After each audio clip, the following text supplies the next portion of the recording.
বীরভূম থেকে তাহলে এবার যাওয়া যাক বর্ধমানের বীরহাটায়। সেখানে বড় মা জঙ্গলে কালী পুজো করত ডাকাতরা। জিটি রোড তৈরির সময় বেদির দর্শন, সেই বেদিকে ঘিরেই এই মন্দির তৈরি। বড় মা কালী বর্ধমান। আরো ভালো করে সেই ছবি দেখায় তার কারণ আজ রাতের বিশেষ পুজোর আগে সকালেও চলছে পুজো আচ্চা, পুজো প্রস্তুতি। কথা বলবো প্রতিনিধি শরদিন্দু রয়েছেন সঙ্গে। শরদিন্দু,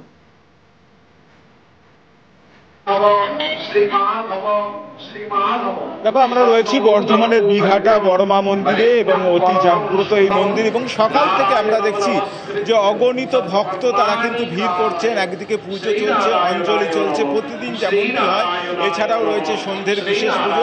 আমরা একটু এখানে যারা এসছেন সেই ভক্তদের সঙ্গে কথা বলবো। বড় মার পুজো এবং সেখানে আজকে এখানে এসেছেন, কেমন খুব ভালো লাগছে। এখানে আমরা 12 মাসে আসি, আর যখন কালী পুজো হয় তখন তো আসা হয়। খুব জাগ্রত ঠাকুর এখানে। আমাদের বর্তমানের বাড়ি ঘোষবাগান। আপনারা কি সারা বছরই আসেন? একদম, মা সারা বছর না, আমার যবে থেকে জন্ম হয়েছে তবে থেকে মাকে দেখছি, মা আছে এইটুকু বলবো। আর আমার ঠাকুমাদের কাছ থেকে শুনেছি মা কিভাবে ওখানে আমতলা থেকে এখানে এসে প্রতিষ্ঠিত হয়েছে, সেটা আমরা মা ঠাকুমাদের মুখ থেকে শুনেছি। তবে মা আছেন এইটুকুই বলবো। সারা বছরই আসি, প্রত্যেক শনিবারে আসি। আর আজকে তো মায়ের পুজো, মায়ের দিন, আজকে তো এসেছি। বড় মা জয়, বড় মায়ের জয়। কেমন দেখছেন সকালের পরিবেশটা? খুব ভালো, এখানকার সমস্ত ব্যবস্থা খুব ভালো। এটাই বলবো, প্রত্যেকটা মানে এখন তো মায়ের মন্দিরে সমস্ত দেবতার সূচনা হয়ে গেছে। আমাদের অন্য কোথাও কাউকে যেতে হবে না, সব থেকে এক ছাদের তলে আমরা সব দেবতাকে পাচ্ছি এখানে। আরো উন্নতি হোক মায়ের জয়, বড় মায়ের জয়। বুঝতেই পারছো যে ভক্তরা সকাল থেকেই ভিড় করছেন এবং রাত, তারপরে যত রাত হবে ততই ভিড় এখানে বাড়বে, বেলা যত বাড়বে ভিড় বাড়বে।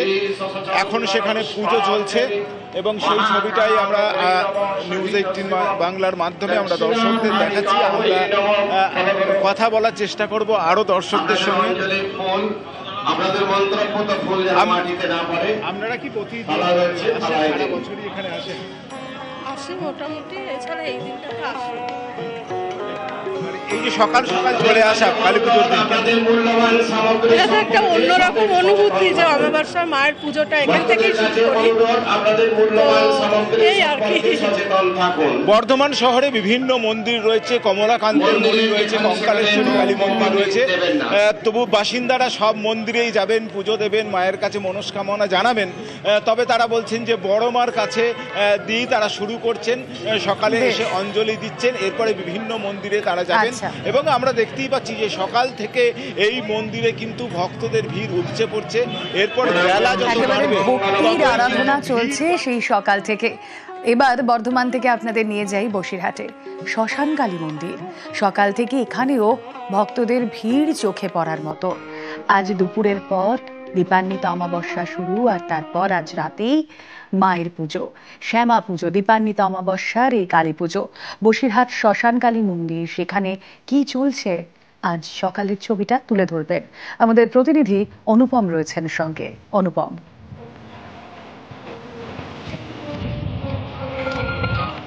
দেখো বসিরহাটের এই যে শ্মশানকালী মন্দির, এই বসিরহাটের এই শ্মশান বা এই শ্মশানকালী মন্দির, এটা যে কত বছরের পুরনো এটা স্থানীয় মানুষ থেকে শুরু করে কেউ বলতে পারে না। তার কারণ শতাধিক বছরের বেশি এই শ্মশান এবং সেই তখন থেকেই এই মন্দির। যদিও কয়েক বছর আগে স্থানীয় কিছু মানুষের উদ্যোগে এই শ্মশান পুনরায় আবার পুনর্নির্মাণ করা হয়েছে, কিন্তু এখনো কিন্তু সেই কোষ্ঠী পাথরের মূর্তি এবং সেই যে পুজোর যে রীতি এবং রেওয়াজ সে কিন্তু একই রকম রয়েছে। এবং আজ কালী পুজো, আজ সকাল থেকেই কিন্তু দূর দূরান্ত থেকে কিন্তু মানুষের ঢল নেমেছে, তারা পুজো দিতে আসছে। শুধু যে বসিরহাট বা তার পার্শ্ববর্তী এলাকা না, ভিন রাজ্য থেকেও কিন্তু মানুষ এই মন্দিরে কিন্তু পুজো দিতে আসে এবং তারা কিন্তু সকাল থেকেই আসা শুরু করেছে। কেননা রাতে আসলে তারা এতটাই ভিড় হয় এখানে যে অনেকেই পুজো দিতে পৌঁছাতে পারে না মন্দির পর্যন্ত, যে কারণে কিন্তু সকাল থেকেই পুজো দেওয়ার যে হিড়িক সেটা কিন্তু আমাদের চোখে পড়ছে এবং মানুষ কিন্তু আসছে, পুজো দিচ্ছে। আর এই মন্দিরের পুজো নিয়ে এবং এই মন্দির নিয়ে কিন্তু শুধু বসিরহাট না, বসিরহাটের পার্শ্ববর্তী এলাকার মানুষের কিন্তু একটা আলাদা আবেগ কাজ করে, যে কারণে এই মন্দিরের অন্যান্য পুজোর সঙ্গে এই মন্দিরের পুজো কিন্তু একদমই আলাদা। এই মন্দিরের পুজোর যে সময় যত গড়াবে কালী বন্দনার ছবি আমাদের দর্শকদের কাছে তুলে ধরতে পারবো। অবশ্যই বসিরহাটের ছবি আপনাদের দেখাচ্ছিলাম। দেখুন, বাংলা জুড়ে তো কালী বন্দনা, ঘরে বসেই ঠাকুর দেখা। এবার এক নজরে আপনাদের দেখাই বড় জেলার বেশ কয়েকটি পুজোর ঝলক।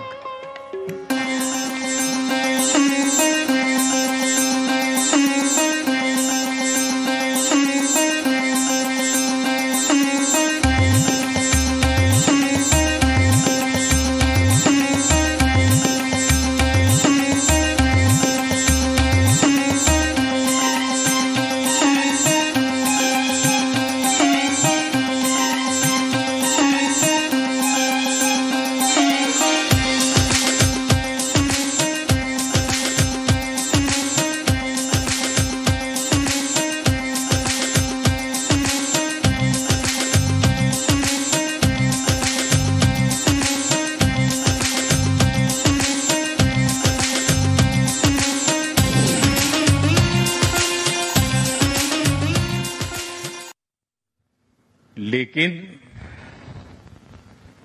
जो जज्बा आप में है ना, वो उसको भी जानदार बना देता है। ये शिप भले लोहे के हो, लेकिन जब आप उस पर सवार होते हैं ना, तब वो जांबाज जीवित सैन्य बन जाता है।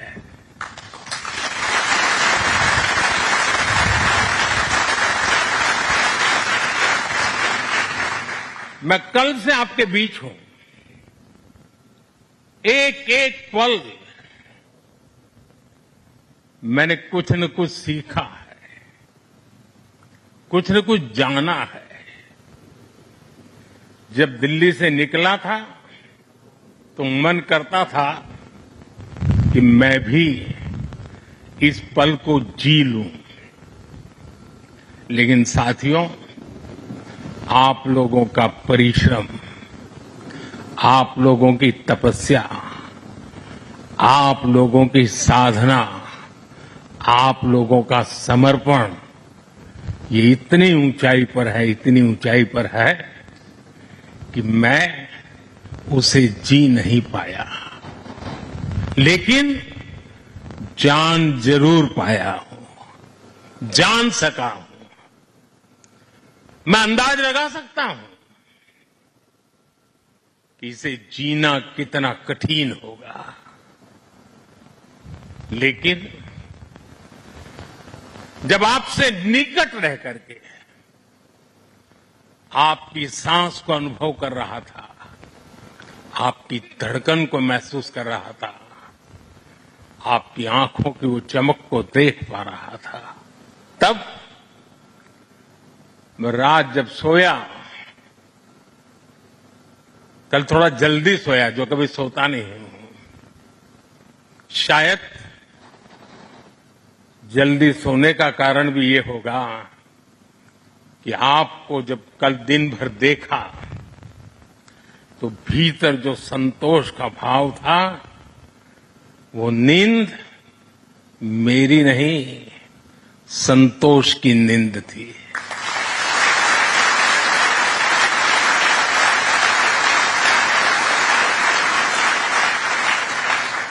साथियों, समुद्र की गहरी रात और सुबह का सूर्योदय मेरी दिवाली कई मायनों में खास बन गई है, और इसलिए आपके बीच फिर एक बार दिवाली की बहुत बहुत शुभकामनाएं। आपको भी शुभकामनाएं, और आईएनएस विक्रांत की इस वीर भूमि से कोटि कोटि देशवासियों को भी दीपावली की बहुत बहुत शुभकामनाएं।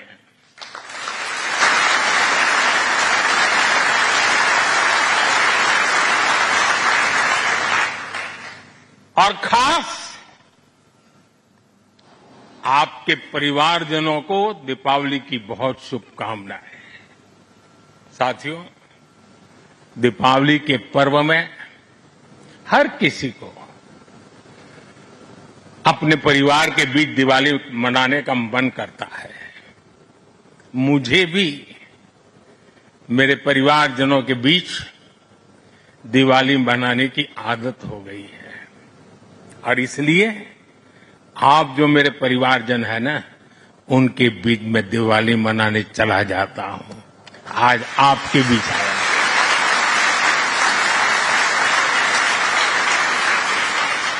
और मैं भी ये दिवाली मेरे परिवारजनों के साथ मना रहा हूं और इसलिए ये दिवाली मेरे लिए खास है।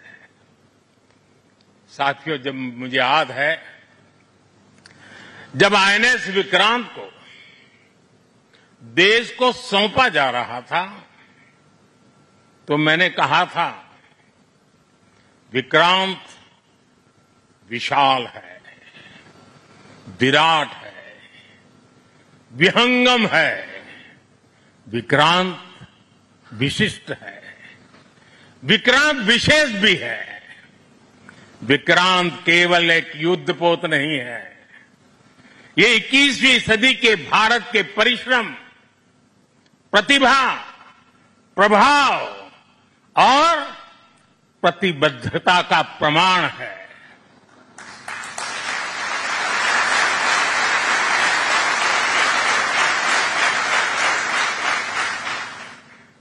आप सबको याद होगा जिस दिन देश को स्वदेशी आईएनएस विक्रांत मिला था, उसी दिन भारतीय नौसेना ने गुलामी के एक बड़े प्रतीक चिन्ह का त्याग कर दिया था। हमारी नेवी ने छत्रपति शिवाजी महाराज की प्रेरणा से नया ध्वज अपनाया था। छत्रपति शिवाजी महाराज की, छत्रपति शिवाजी महाराज की, छत्रपति शिवाजी महाराज की। साथियों, हमारा आईएनएस विक्रांत आज आत्मनिर्भर भारत और मेड इन इंडिया का बहुत बड़ा प्रतीक है। महासागर को चीरता हुआ स्वदेशी आईएनएस विक्रांत भारत की सैन्य क्षमता का प्रतिबिंब है। अभी कुछ ही महीने पहले हमने देखा है विक्रांत ने अपने नाम से ही पूरे पाकिस्तान की रातों की नींद उड़ा दी थी।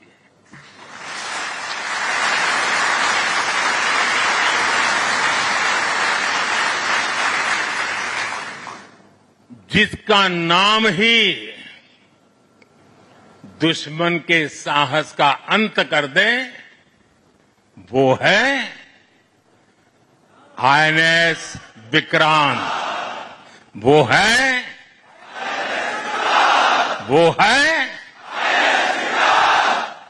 साथियों, मैं इस अवसर पर हमारी सेनाओं को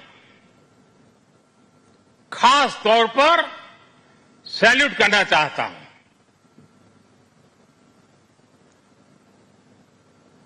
भारतीय नौसेना द्वारा पैदा किए जो भय पैदा किया गया है, भारतीय वायुसेना द्वारा दिखाए गए अद्भुत कौशल ने, भारतीय सेना की जांबाजी ने, तीनों सेनाओं के जबरदस्त समन्वय ने ऑपरेशन सिंदूर में पाकिस्तान को इतनी जल्दी घुटने टेकने पर मजबूर कर दिया था।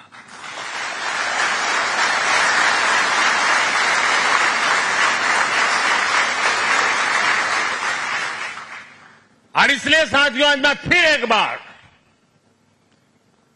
आईएनएस विक्रांत की इस पवित्र साधना स्थली से, पराक्रमी स्थली से तीनों सेना के जाबाज जवानों को फिर एक बार सैल्यूट करता हूं।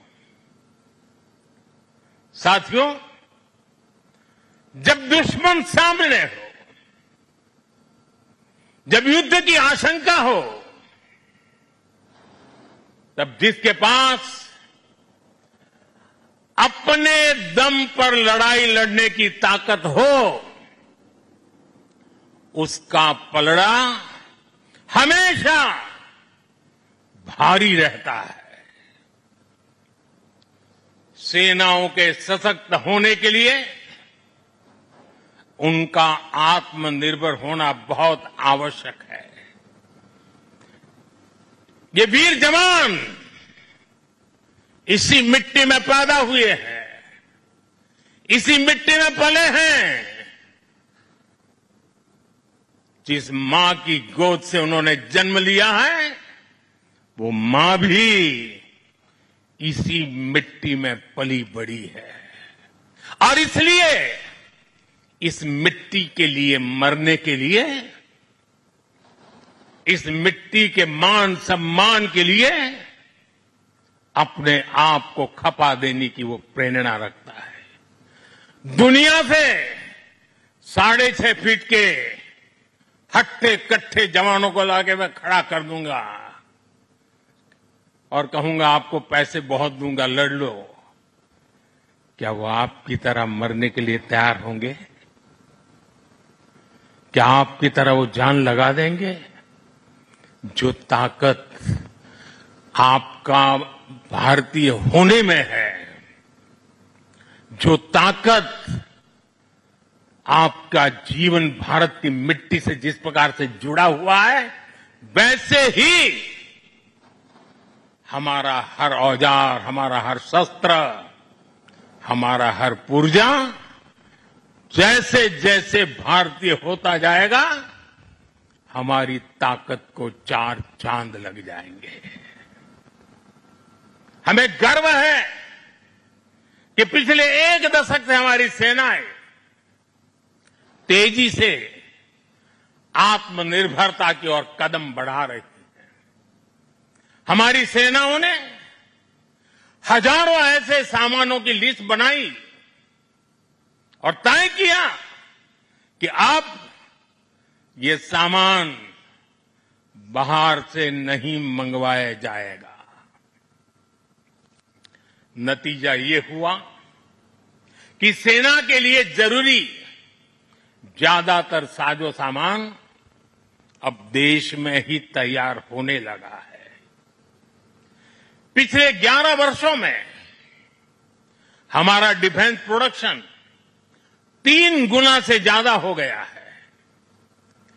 पिछले साल तक ये रिकॉर्ड 1.5 लाख करोड़ रुपए से अधिक पहुंच गया है। मैं एक और उदाहरण देश को बताना चाहता हूं। 2014 से अब तक भारतीय शिपयार्ड से नौसेना को 40 से ज्यादा स्वदेशी युद्धपोत और पनडुब्बियां मिले हैं।